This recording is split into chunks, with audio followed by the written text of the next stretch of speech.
Hey, and I'm happy to see you back here at My Kitchen Stories. Grateful to be cooking with you. So we're going to be making one of my favorites, duck confit, and the recipe is also in my book called Simplicity in Cooking. That's how it translates to English.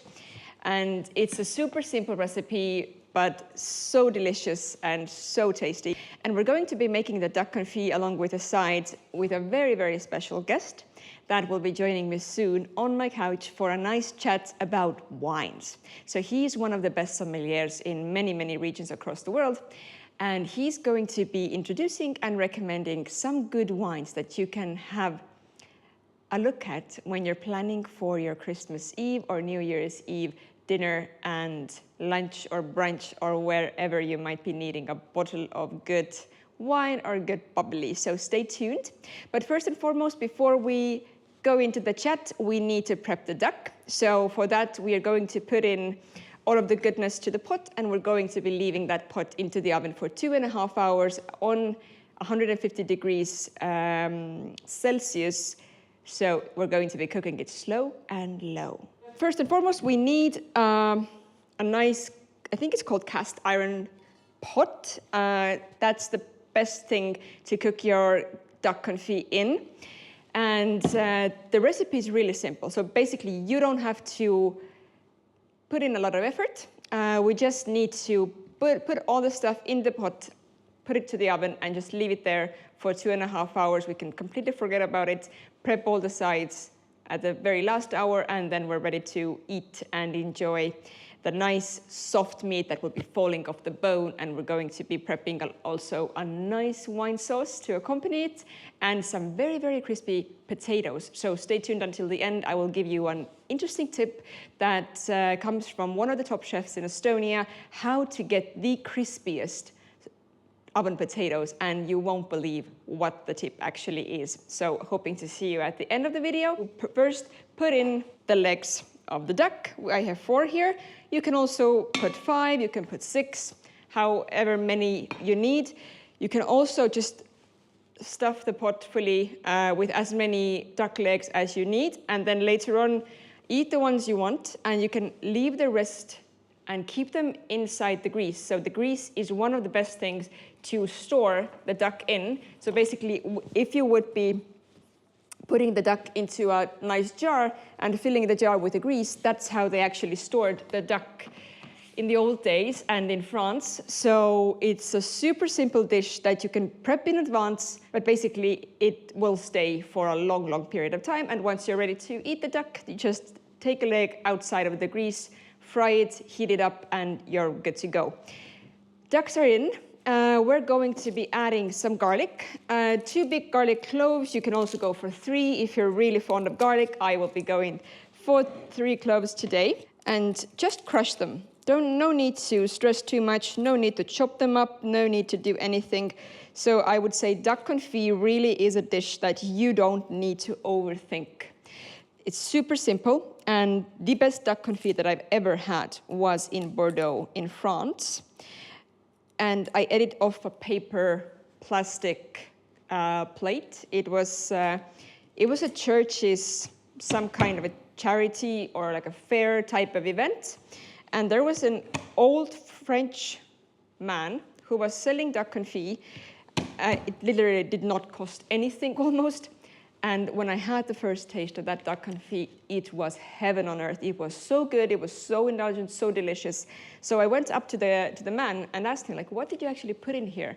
And it took him about 30 minutes before he understood what I actually wanted from him, because I asked for the recipe, and his main point was there is no recipe, because you just put the fat, the bay leaf, salt and pepper in, and you're good to go. Nothing else needed. So there are some recipes with duck confit where you use berries, where you go like all experimental, and you can of course do that. But the classic, and I would say my favorite type of duck confit, is the simplest form of the recipe. I like to add a little bit of juniper berries as well. So I have those specially picked, a friend of mine picked fresh junipers from Estonia, very, very, what do you call it, intense. Those are very intense ones. You can also get your juniper berries from the store if you want to. Then some pepper, a bit of salt, I love to use Maldon sea salt, the Maldon sea salt flakes. Bay leaf. I have a bay leaf plant growing over here. So, and there we have it, just a few minutes. So we have the duck legs, the garlics, the bay leaves, pepper, some juniper berries, some salt. So last but not least, we're going to be putting in the grease. I'm using goose fat for that. You can also use duck fat, but get the grease in. So confit is a method of cooking the meats slow and low inside the fat. And there we have it. All of the stuff is in. Cover it with a lid, and we're going to put it to the oven to cook for 2.5 hours at 150 degrees, slow and low, and let it do the magic itself. I'm so happy to welcome you all back to my kitchen stories, and today I am having a very, very special guest visiting me, and we are going to be talking about wines, and more specifically how to select the best wines for your Christmas and holiday season, and a lot of practical tips I'm hoping to hear from my very, very nice friend that we used to actually go to high school together. So it's a super fun coincidence that the high school friend happens to also be one of the best sommeliers in the world. And I'm very, very honored to have this chat with you today, Mikk Parre, who has a decade-long experience in hospitality, having worked in various restaurants as a sommelier and also as a restaurant manager. And today he's a freelance sommelier and wine consultant, has earned the titles Best Sommelier in Estonia in 2022 and 23, then Best Sommelier in Baltics in 2022 and 24. And the last but not least, and the latest and probably the most honorable one of them all, it's a very long one, so I'm going to have to read that off the paper. It's called the International Sommelier Association, meaning ASI, as I understand, has crowned him to be the best sommelier in Europe, Africa, and the Middle East. And that was then in 2024, quite recently. That happened a few months ago.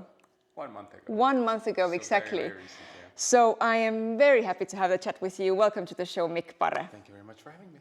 Thank you for coming. And I see you brought some wine, so I can't wait to open those bottles and have a nice taste. But before we begin, you have now been in the hospitality sector for over a decade, as I mentioned. And you seem to still be doing that with a lot of passion and drive. So what's the backstory? How did you end up working with wines and beverages? Is it correct to call it beverages? Beverages, yes, because the sommelier world is much bigger than just wine, I would say. It starts from water and ends with spirits and everything in between. So I think as with most people in this industry, it happened a little bit by accident. So just after university studies and military service, life was very open. So it just started off as a job that grew into a passion. So yeah. So you started out at restaurants working as yes, a so basically waiter, I started from the very bottom, basically. So with zero experience, just walked into a restaurant, said, "Hi, I want a job." Nice. And it kind of grew from there. So I stayed with one restaurant for quite a while. What was the first one? The very first restaurant that worked was Restaurant Moon. So okay. quite a well-known establishment in Tallinn these days. But back in those days, it was quite new and buzzing on the scene. Recently turned 15, the same. Exactly, yeah. So it was a while ago. Did you go to the Jubilee party as well? Unfortunately, no. I was invited and I was almost there, but time does its things. How has it been for you actually training for those competitions? How do you train? Do you just drink excessive amounts of wine once you start the training, how do you actually do it? It's not actually, the studying part is not as glamorous as most people. I think the sommelier world in general, most people often think that, you drink wine all day and that's what you do. It's much less glamorous than that. Just constantly in a slight buzz. Most of the job is, actually spent behind an Excel sheet. Okay. So it's not as exciting in the big picture as you would imagine. And what is in the Excel sheet? Lots of wine names, numbers, percentages, margins, and all that sorts of stuff. So that's you always kind of have to keep yourself up to date on what's happening in the market, what's happening in the world, what's happening in the place you work at. So it's constant juggling of everything. And what are some of the trends? What is currently happening in the wine wine world, if we can call it like that? There is a lot always happening. I would guess at the moment, worldwide, I think the biggest trend at the moment is, the emergence of these very old wine countries, which have been off the beaten path for a very long time. So, for example, countries like Greece or Georgia, which are one of the most ancient wine countries, but they've been sort of more or less forgotten in the big picture. But they're making a big resurgence. Very interesting. Also, I would say actually low alcohol wines. So now we're not talking about exactly like non-alcohol wines, but wines with a lower alcohol content. What does that mean? So if we take a regular wine, it's 12%. More or less, yeah, between like 11, 15 falls somewhere in this category usually. But as people are getting more and more health conscious, alcohol is always the devil for a lot of people. So people are looking at maybe a little bit more healthier, a little bit better options, because if you drink 15-16% wine, more than one glass, it might already get you a buzz, but you don't actually want the buzz. You want the taste and the wine and the good stuff. So you kind of try to find the lower alcohol options. So it's definitely one of the trendiest things at the moment. That's actually really interesting. But do you know, are the lower alcohol versions also available in Estonia in the stores already, yes, or is it only order online? They definitely are as well. Not as popular and not as available as we're in a small corner of Europe and usually a little bit behind as far as trends go. So, but it's definitely happening here as well. I think in most grocery stores you can already find them. Often they're kind of also packaged towards the modern consumer. For example, you can find them already in cans, for example, like wine in a can, something like That's this. That's actually a good place to stop for a moment, because I know an importing company, something like that. I think it's called basically they're importing wines, exactly, or whatever you call it. Anyway, and they are also bringing in wines in cans. And I am very skeptical about that, because to me, it's there's a conflict. To me, it seems that wine has to be in a glass bottle, drinking from a glass, and that's how it should be. But actually, I had a taste, and it was quite okay. It was an interesting, nice white with a very slight bubble in, and actually would suit perfect for a summer picnic, or let's say a hike in the woods with a nice wine. Exactly right. But what's your take on the canned wines? I think it's definitely has served several purposes. Like first and foremost, it's because for many younger people, wine seems to be like the thing that old people drink. That's like the general, like very general We're just opinion. Old. We're exactly. just old. Yeah. We just have to take that. So it's kind of a way to approach people who are just getting into the world of wine, because they're used to cocktails in a can or soft drinks or something like that. So it's a kind of a way to introduce it to younger people, because it's usually like this fun wines. You don't put like a super serious, like a Barolo or an Amarone in a can. That doesn't really feel right. But what you usually do is you put this kind of fun summery wines that you would usually drink on a summer terrace or maybe even on the beach. You Simple can't bring wines, glass basically. on the beach, but you can bring a can on the beach. So yeah. Okay. So they're usually like New Zealand Sauvignon Blancs or Portugal Vinho Verde or something. The wines you don't have to think about. Wines you just drink for fun. So can I say that canned wines do have your blessing? In a right place and in a right form, absolutely. I think there it's definitely like that. And it's also the same with, for example, like bags in boxes, like which also have a little bit of a bad reputation, but I think in a right place they serve a very good purpose.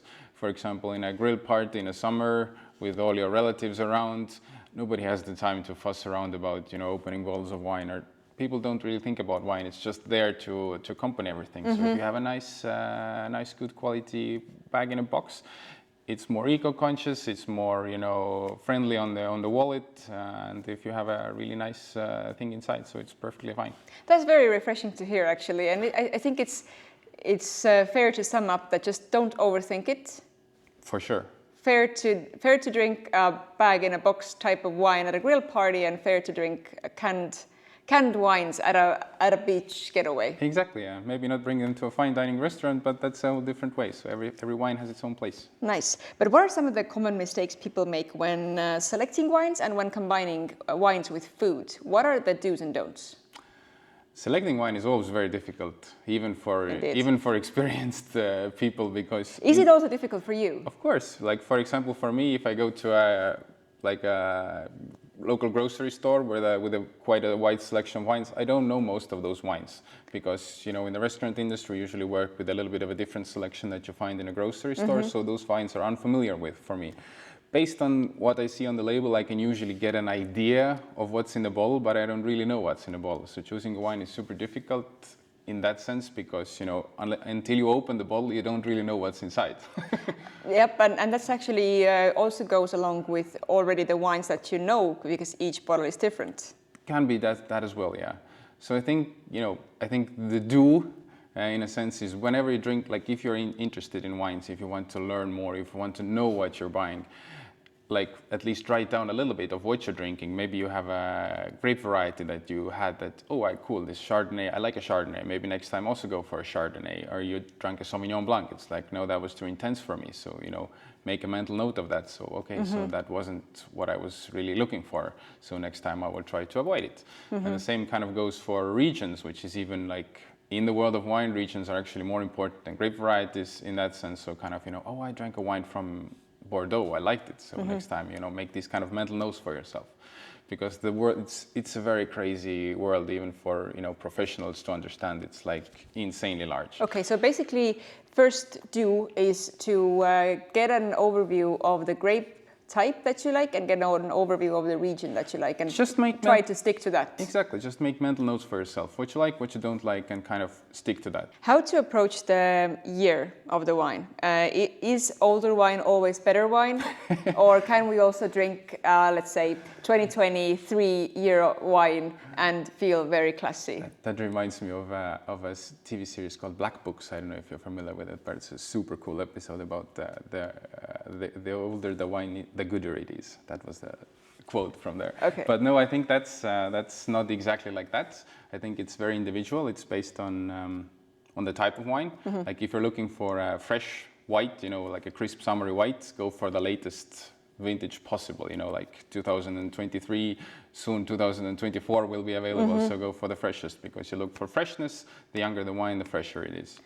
Good tip. Yeah, if you're looking for, you know, wines with maybe, you know, this kind of big, full-bodied, powerful reds, in that case, maybe you would like to look at a little bit older vintages when they have a little bit time to settle down, mellow out a little bit, because in their youth they could be very aggressive, very tannic, which is maybe not too pleasant. So in that sense. Okay, so that's actually a very good guideline. If we think about the holiday season that's currently going on, then I would say the fresh white ones and the younger wines would be then for the spring and summer season mostly. But then in the holiday season, it would actually make more sense to look at older wines, because we are sort of craving a bit, I would say, towards those full-bodied, nice, strong reds. A little bit, of course, yeah. But then again, you have to be a little bit critical about that, because it's, you know, the older the better doesn't really apply. It only applies for very specific wines. Okay. So if you see, you know, especially if you're talking about a regular, like a grocery store style of shopping, if you see oddly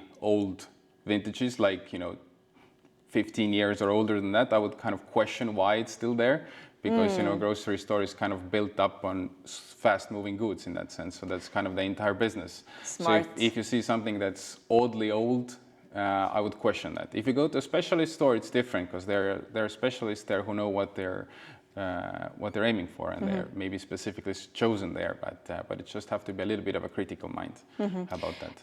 If I have a special love for Bordeaux reds and for German, whatever you like, sort of, I would just say German whites. Sure, yes. German Rieslings. German Rieslings, exactly. What is your recommendation? What should I explore? Because those two are very, very common, very ordinary loves that a lot of people have. A lot of people love the Bordeaux reds and the German Riesling whites. Sure.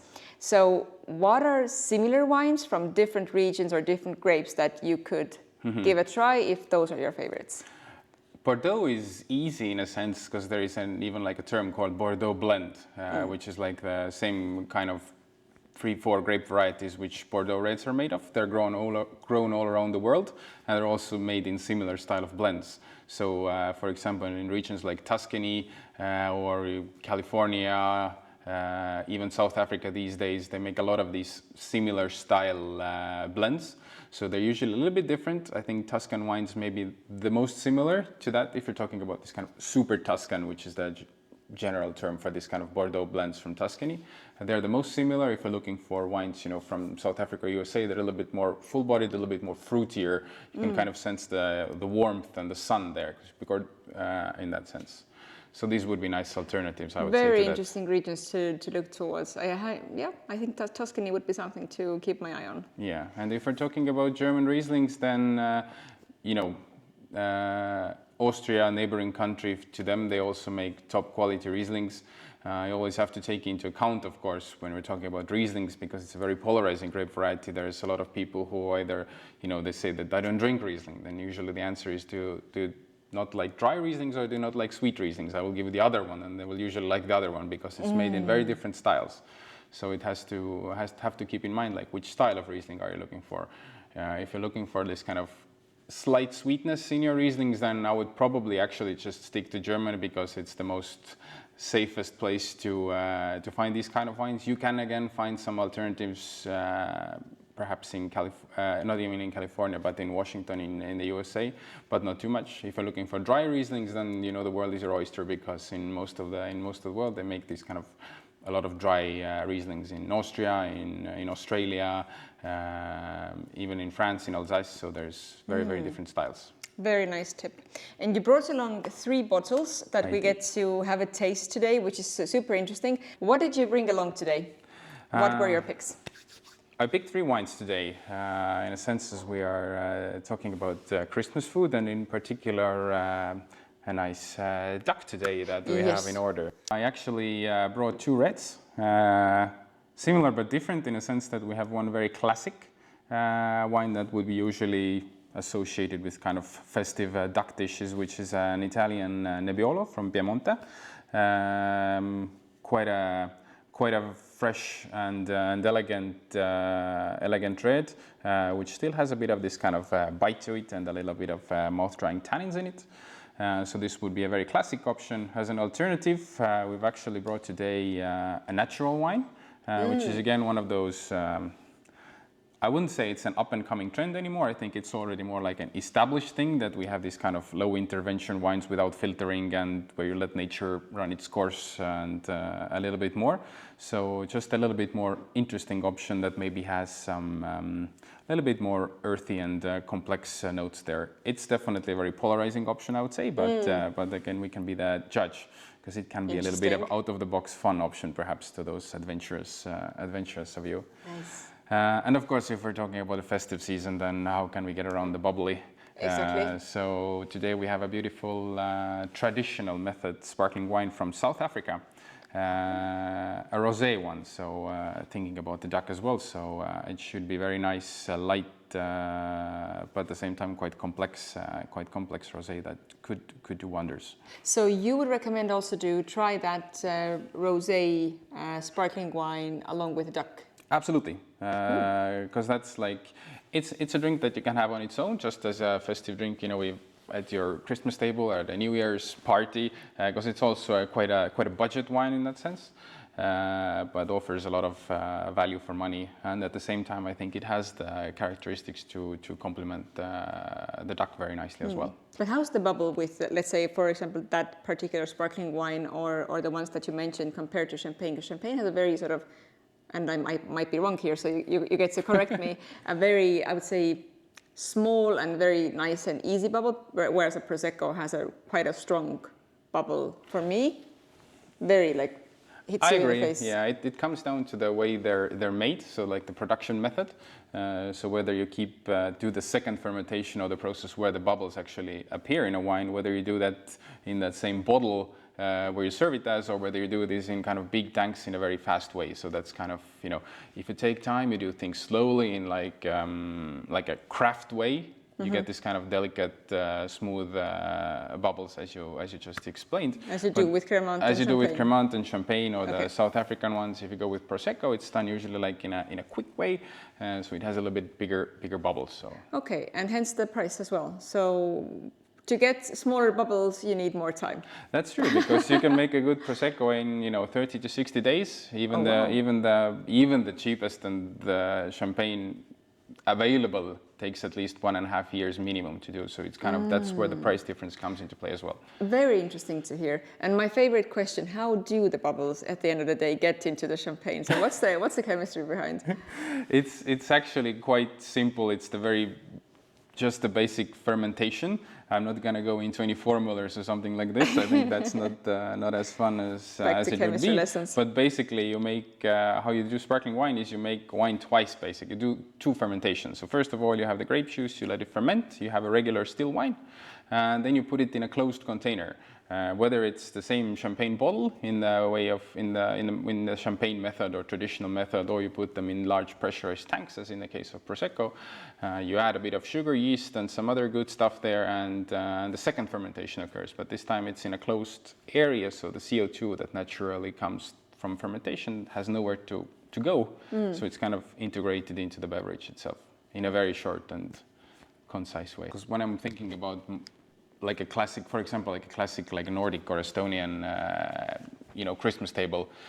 Usually, what it has pork, some sauerkraut, some marinated pumpkins. This kind of, in the general theme. When you look at this table, it actually really does not usually go with red wine, which is, people usually think, winter cold, let's go for red. But when you think about a classic Christmas table in quite a few countries, actually, go for white wine. Like there is a nice tip. which is actually a very good, like if you're thinking about this kind of food and wine combination thing. So the same kind of German Rieslings that we were talking about earlier, that's actually a very, very nice alternative to that. So you would actually recommend, so for the classic Estonian Christmas table, you would rather recommend to go for a white Riesling then 99% of the cases, a white wine actually works better than a red. If we're talking about the very classic sauerkraut, pork stuff. Yeah. Okay, nice. So we got that sorted out. Very good. And what's your top pick? Let's say if we talk about duck, would that be then this one? Duck, again, when you're talking about food and wine pairing, it's a very complicated matter in a sense that there's very many different aspects to take into account. If we're talking about the duck of today, so the duck confit with all the fixings that we have here, then I think these would be quite nice options. So I wouldn't go very heavy. Okay. I would go wines that have very nice freshness there, because duck and there's also some sauerkraut, red cabbage thing. Red cabbage thing going on there with cranberries and a bit of thyme and so there is a lot of fatty and acidic components there. So we would look the same kind of components in a wine as well. So wine that has a lot of freshness and some a little bit of like fruitiness there as well to balance everything out. Okay. Crisp white, for example, easy examples would be like usually most Sauvignon Blancs, especially if we're talking Loire Valley in France or New Zealand, an Austrian Grüner Veltliner, most of the classic Italian whites like your Gavi di Gavi, Greco di Tufo, something like this, they're usually quite light and refreshing.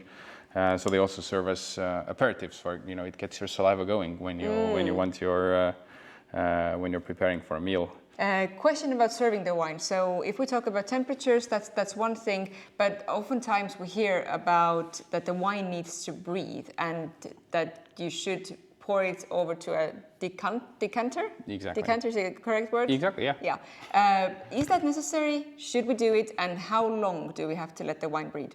I would say in 99% of the cases you don't have to do that. Most wines, especially if you...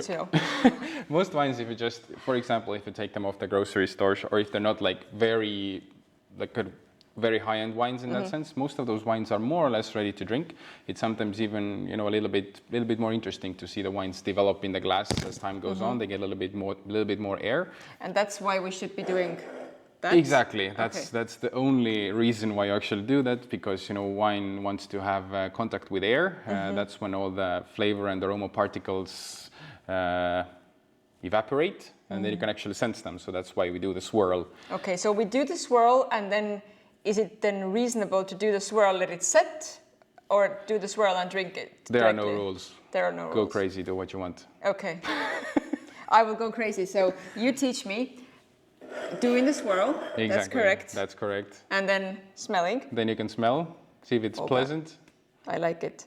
Well, that's already It's good. like berries. Definitely, yeah.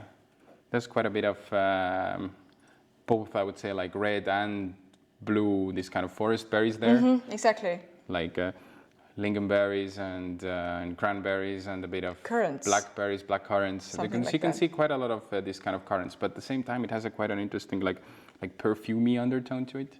How much does the shape of the glass matter?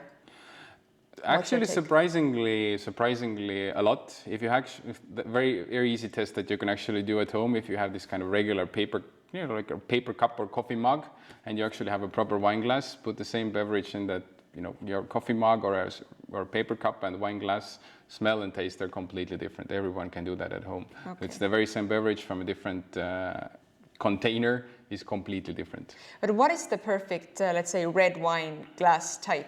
So there are tons of different shapes, tons of different varieties. If you would have to give the listeners a recommendation, I want to get a good red wine glass for my collection at home, which one to go for? I would say, in a very broad term, I would say you should go with, like medium to a little bit larger size Bordeaux style glass. So more or less something that we have here, which is like a good universal glass, which works for most cases. If you want to go specific, there are glasses for almost every grape variety and region out there, but I think that's too much for most people. So you generally want to have a good size, not a very small one. Like this is a very good size. Of course, we have quite a little here, but when you pour your 12, 15 centiliters, which is like the regular pour, you don't want it to be like more than half of the glass. So you want to have room in the glass. So that's the way how to approach things. Good point. Good point. I obviously need to get new glasses. I have very beautiful ones, but they are useless in terms of letting the wine breathe and giving space because they're also quite small. Yeah, that tends to be often the case. Let's have a taste then.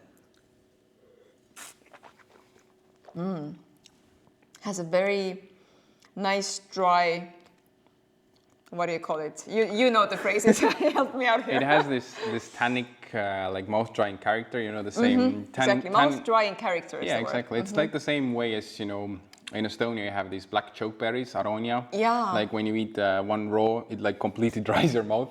It's like, or for example, the same way if you keep, like black tea, for example, way too long. It has exactly the same kind of mouth-drying character. So that's tannins. It comes from grape skins and seeds. And it's usually a nice way, like also, for example, if we're talking about even like a duck or another kind of meat, if you keep it, a little bit not fully cooked, like medium rare or medium or something like this kind of tannic character really helps to balance the raw proteins that you have left. So it kind of, the proteins kind of help to mellow the tannins a little bit, so they form a very nice companionship together. That's a very, very good tip. But this one has a lot of freshness there, because when I'm looking at a duck, especially which cooked in fat, the food is gonna be quite rich and quite fatty. So we're gonna need something that cleanses your palate and kind of cuts through the fat. I can really imagine that freshness along with the duck and along with the cabbage. Yeah, mouth-watering. The second one that you brought along. The second wine is a little bit more interesting out of the box option. And that's the Trebbiolo. Is that the region or then the wine? The answer to this is no. No. It's neither. It's the blonde and the sommelier.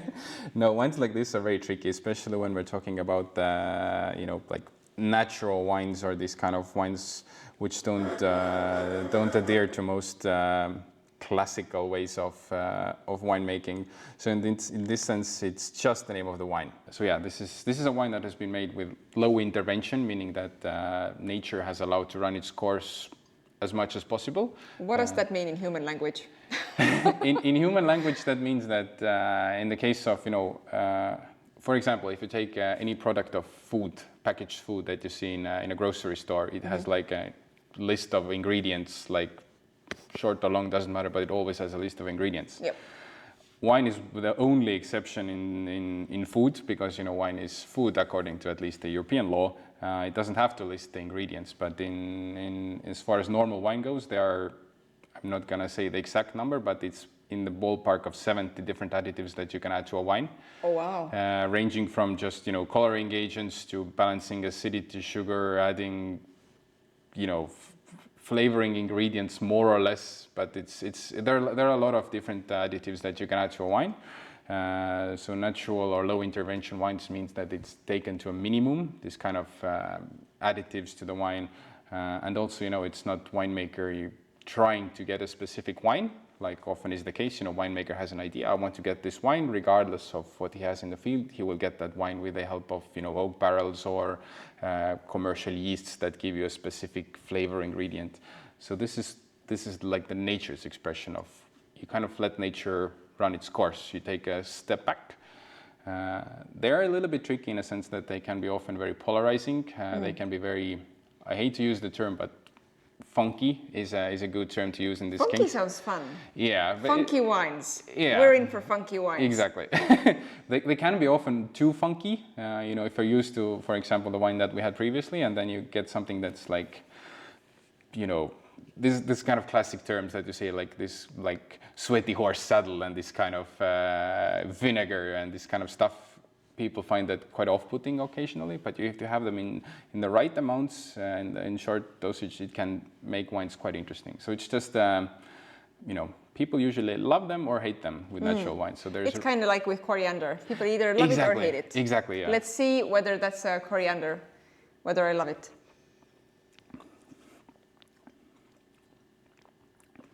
Oh wow, it's very light. It's very light. I chose a wine that's quite normal as far as taste goes. So, but I was thinking it still has this kind of. It's really nice. Interesting, like a little bit of this kind of funky, earthy character happening there. Especially thinking about the red cabbage, which is often quite dominant. So if I want to opt for natural wines, but I can go wrong very easily. So. You can. That's why it's nice that they're mostly sold in specialist wine stores where you actually have a sommelier or people who can actually guide you through it. You can kind of say that, it's my first, I've heard about natural wines, I want to try something. So they're usually going to point you in the direction of something more or less like this, which is like an easygoing and maybe like the first step into the natural wine world. And if you're already getting a liking to it, then you can say that, can we turn on the funk meter a little bit? And then, you can go very, very crazy from there. So it's just, I think it's, in a way, it's best that they're sold in like specialist stores, not just in a grocery store where you just want your crisp white and then you end up with a orange-colored, tannic, vinegary white wine, which you're like, what even is that in my glass? It's kind of like ask a specialist first to consume. Exactly. But I would say I kind of like this funky little dude that's going on in this glass. It's a really cool wine. Yeah, but if we move on to the bubbles, then also to do with the glass. So we have the flute type of glass. Then there is the bubbles glass that has, like, what's the name? That is with a shape like that? Tulip shape? Tulip shape, exactly. Yes. And then there is the white champagne glass. Exactly. That is very trendy. Which one is the best one? If we're talking about, again, it comes down to when and why, quite often. If you at home or at a regular Friday evening, let's say. If you want to get the most out of the wine, like get the character and the essence of the wine, just pick the most classic, actually, wine glass. I would think that's actually the best. I've heard the same, that even for champagne, the classic wine glass is the best one. Exactly. Or if you're talking about your examples, I would go with the tulip-shaped glass before, because it actually gives you the character of the wine. If you're talking about the flute, a flute is, if you have a reception or a wedding or somewhere where, wine is actually never the important part. It's just there. It's something you kind of clink together, and that's the only purpose it serves. It looks very fun and very elegant, but in reality, you don't get any flavors or smells from the glass. It preserves the bubbly very nicely. So, if you're in a reception or somewhere, you have to maybe walk around for an hour with this glass, and in an hour it will still have a little bit of bubbly left. So you have it serves this purpose. And if we're talking about the white, like the coupe glass, which is from 1920s kind of fancy thing, that's, in terms of sparkling wine, that's the worst. Okay. Good tip. In a sense that it doesn't preserve any bubbles, so it doesn't serve that purpose. You can't get any smells or taste from it because it's a very shallow glass. It's always full. There is no there's no funnel there to concentrate the flavors and aromas as you have in a wine glass in that sense.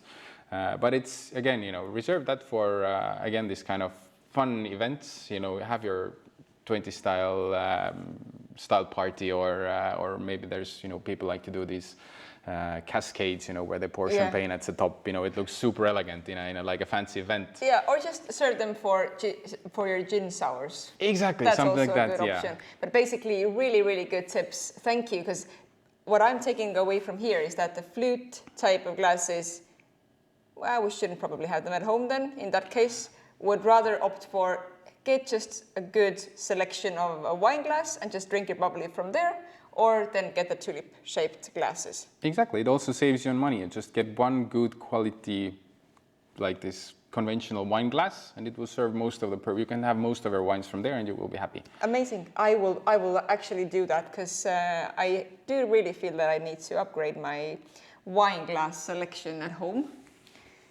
Let's see. So that is. This one here is a sparkling wine from South Africa. So the term would be MCC, or Méthode Cap Classique. That's the traditional method sparkling wine, South Africa. It's made from the same grape varieties as champagne, so a blend of Pinot Noir and Chardonnay. Same method of making sparkling wine as champagne as well, but price-wise it's 4 or 5 times less. So roughly 10 to 12? I would say that the retail price for this wine is between around 12 to 15 euros, something like this. So it's a very affordable wine, and it has quite a bit of substance for this price, I would say. So it's I'm smelling strawberries. Am definitely. I on the right path? You're definitely on the right path. Woo! Yeah, a lot of red fruit and red. A lot of nice strawberries going on here. Yeah. I actually have to tell you, I think that's my least favorite of all, but it's very, very light. Maybe there's the effect of going from reds to a rosé. That might be. Where your palate is used to maybe a little bit more bigger flavors. I like it. I would definitely enjoy that at a summer terrace evening. To switch the glass or not to switch the glass? I don't really see especially in like a home setting or something, I really don't see the need to change glasses at all, unless you really want to have your sparkling wine in a fancy different type of glass or something like this. Otherwise, it's perfectly happy to just keep to one glass. It will also save you time afterwards when you have to clean stuff up. It will save water, everything. It's kind of, I really don't see the need to change glasses between. Of course, if you're going from a red to a white, it may be tricky because it kind of, you will have a rosé as your first way. So maybe this is the place where you might think, maybe I'm going to clean the glasses or take another one before. But if you're going in a classic order, from white to red to whatever, I really don't see the need usually. And which wine is going to be on your holiday table at home? Oh, I've yet to decide. There's a lot to choose from. Usually a holiday table is something, it's the time of the year when you take one of those special bottles. Because for sommeliers, you have a lot of these bottles at home as well at all times, but you actually quite rarely have the time or the need to drink them. There's often they say that don't take work at home, so don't drink wine at home. Although you do still, but this is the time when you take something special out of your cupboard. So maybe a nice something that has a little bit of age on it, that has reached its perfect maturity, an aged Bordeaux or something special that you have. That's what I will definitely go for. Yet to decide. What is an aged Bordeaux for you? Based on years, are we talking about 15, 20, 25, 35? Last year we had a 1988 Chateau Lynch Bache. That was the Christmas wine, for example. Oh, wow. So this is 35 years of age, more or less. People always try to say that there's quite a lot of rules and regulations and which order you go things. I think it's a kind of wine is meant to be enjoyed. So I think at the very end of the evening, you know, go with what feels right, go with what you want. So there aren't any, like, no rule is set in stone. Perfect way to wrap up with that point, to go with the flow and go with what you enjoy. Thank you very much, Mikk, for giving me a nice taste of the 3 fabulous, very different wines, I would say. I would say they're very different. And I did enjoy. And the natural wine actually was quite a treasure for me. So I will definitely look more into the natural ones. And I will now be heading to the kitchen to prep that duck confit further on and give you the best tips on how to make the crispiest potatoes in the world. So stay tuned. And now it's time to see how Mr. Ducky is doing in the oven. It has been there for 2.5 hours, nicely cooked slow and low. Let's have a look. This is looking really nice. You can see the meat is coming off the bone. Bone is nice and clean, so which means that the meat is soft. And we're going to put the leg of the duck on the pan, skin side down, and we're going to get rid of all of that excess fat. When the pan is nice and hot, then it's time to add your ducky on the pan, and we want to go skin side down, and then let it sit there. It will start to sizzle a little bit quite soon. And basically, if you want to store your duck confit and prep it in advance, then that is the stage that you could consider yourself done. Just put on the lid and keep it in a cool room for a few days, a week, or even actually up to a few weeks, because inside the grease is the perfect way to store your meats. That's the way they did it in the old days. So no stress, you can perfectly prep your duck confit in advance. And on Christmas Eve, you can just chill. Our Mr. Ducky, it's okay to take it from the bone already. And you see it's perfectly nice and crisp, nice and crispy brown. And we want to add that over here. So, well, our duck confit, along with red cabbage and dried cranberry, stir fry, stew, whatever you call it, with crispy potatoes and a delicious, luxurious, buttery red wine sauce is ready. And it's now time to give this little gorgeous ducky a taste. So we can see the skin is very nice and crispy, perfect as it has to be. Ideally, there shouldn't be any residue of fat underneath the skin, so you can see it's really nice and crispy. It's gorgeous. So the duck skin should not be fudgy and soft with the fat. Let's get some of the sauce on here.